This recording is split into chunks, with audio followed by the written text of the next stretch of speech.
Di sebuah desa kecil bernama Ngroto, tersimpan jejak panjang dakwah Islam yang penuh dengan keberkahan. Desa ini menjadi saksi perjalanan para aulia dan ulama, serta rumah bagi makam dua wali besar yang namanya harum hingga kini, Syekh Abdurrahman Ganjur dan Syekh Sirajuddin. Syekh Abdurrahman Ganjur adalah putra seorang ulama dari Persia, Timur Tengah. Beliau hidup pada masa Wali Songo dan mendapat gelar Syekh Abdurrahman Ganjur Goddo Mustoko. Julukan ini diberikan karena beliau dan ibunya turut serta membangun Masjid Agung Demak, menabuh gong Ganjur sebagai penanda waktu sholat, sekaligus membantu meletakkan mustoko atau puncak kubah masjid. Diriwayatkan beliau juga pernah dipercaya sebagai panglima perang pada masa itu. Sosok yang bukan hanya ahli agama, melainkan juga pejuang teguh dalam menjaga panji Islam. Selain dua wali besar, di desa Ngroto juga terdapat makam para aulia dan habaib lain. Di antaranya Simbah Habibin, pelopor pesantren sekaligus mertua Syekh Sirajuddin, Simbah Abdul Ghaffar, Abdul Ghafur, Simbah Nur Khatam, serta Simbah Khairun atau Mbah Gareng, leluhur ulama besar Indonesia seperti Kiai Haji Hasyim Asy'ari, pendiri Nahdlatul Ulama, dan Kiai Haji Abdurrahman Wahid atau Gus Dur.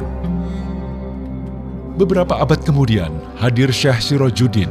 Menurut Kiai Haji Muhammad Utsman Al-Ishaqi, beliau berasal dari Madura. Maka tak mengherankan ketika Yai Utsman pertama kali berkunjung ke Ngroto, beliau menyebut bahwa daerah ini memiliki bau Madura.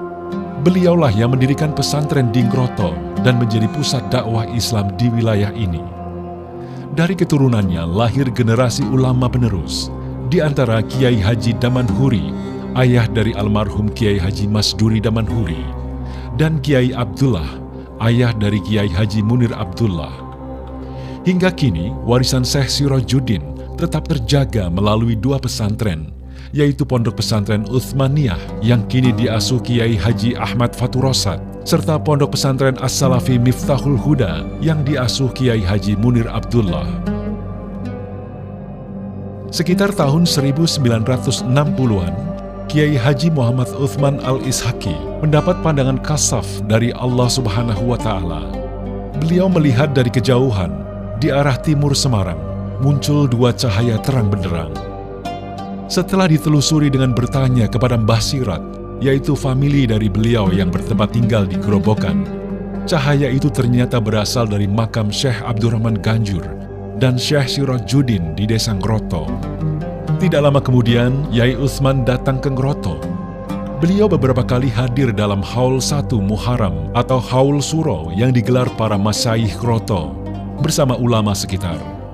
Acara ini juga kerap dihadiri para ulama besar seperti Kiai Haji Muslih Meranggen, Kiai Haji Masruhan, Kiai Haji Sirat Tanggung Harjo, dan para mursyid thariqah lainnya. Pada Haul tahun 1966, Yai Utsman berjumpa dengan Kiai Abdullah dan Kiai Haji Masduri Damanhuri. Beliau berpesan kepada Yai Masduri agar jika suatu saat terjadi sesuatu, segera berkirim surat ke Surabaya. Sebelum berpamitan, beliau sempat dawuh, "Di Ngroto ini sudah banyak kehilangan dalang. Masih ada satu dalang, tapi letaknya jauh." Tidak berselang lama, pada akhir bulan Muharram, Kiai Abdullah wafat. Mengingat dawuh sebelumnya, Yai Masduri pun segera mengirim surat kepada Kiai Haji Muhammad Utsman Al-Ishaqi di Surabaya. Balasan pun datang, berisi pesan agar Yai Masduri segera sowan.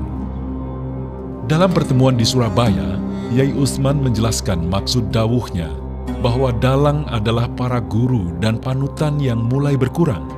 Dan satu dalang yang jauh, sosok yang dimaksud tidak lain adalah beliau sendiri, Kiai Haji Muhammad Utsman Al-Ishaqi.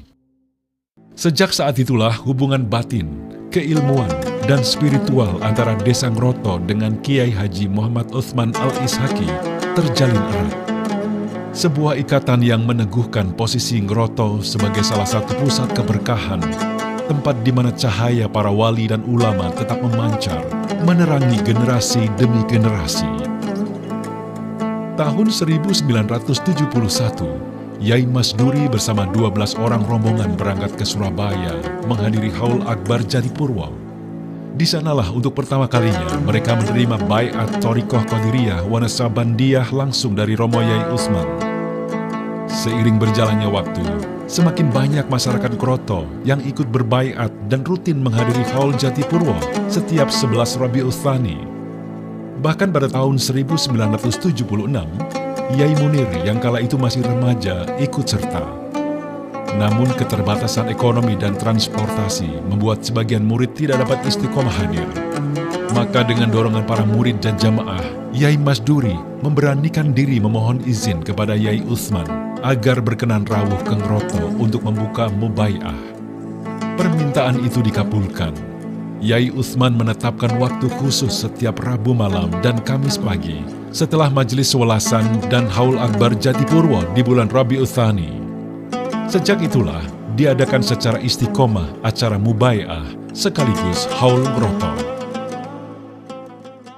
Sejak saat itu, Ngroto menjadi salah satu pusat tersebarnya Thariqah Qadiriyah wa Naqsabandiyah yang dibawa Romo Yai Utsman. Setelah Kiai Haji Muhammad Utsman Al-Ishaqi wafat, estafet dakwah dilanjutkan oleh putra beliau, Hadratus Syekh Kiai Haji Ahmad Asrari Al-Ishaqi. Dari beliaulah kemudian lahir majelis-majelis dzikir, Maulidur Rasul, dan Haul yang menyebar luas di Jawa Tengah melalui wadah perkumpulan Jamaah Al-Khidmah Indonesia.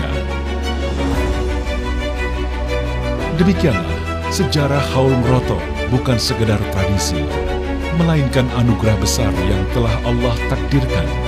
Ia adalah perjodohan ruhaniyah yang terjadi melalui tangan para wali Allah, Syekh Abdurrahman Ganjur, Syekh Sirajuddin, Kiai Haji Muhammad Utsman Al-Ishaqi, dan Hadratus Syekh Kiai Haji Ahmad Asrari Al-Ishaqi. Kami memohon maaf atas segala kekhilafan dan kekurangan dalam penulisan sejarah singkat Haul Ngroto ini. Semoga Allah Subhanahu wa Ta'ala melimpahkan rahmat dan keberkahannya, serta menjadikan kita hambanya yang saleh, dan kelak dikumpulkan bersama para guru, para aulia, dan salafunas solih. Amin ya Rabbal Alamin.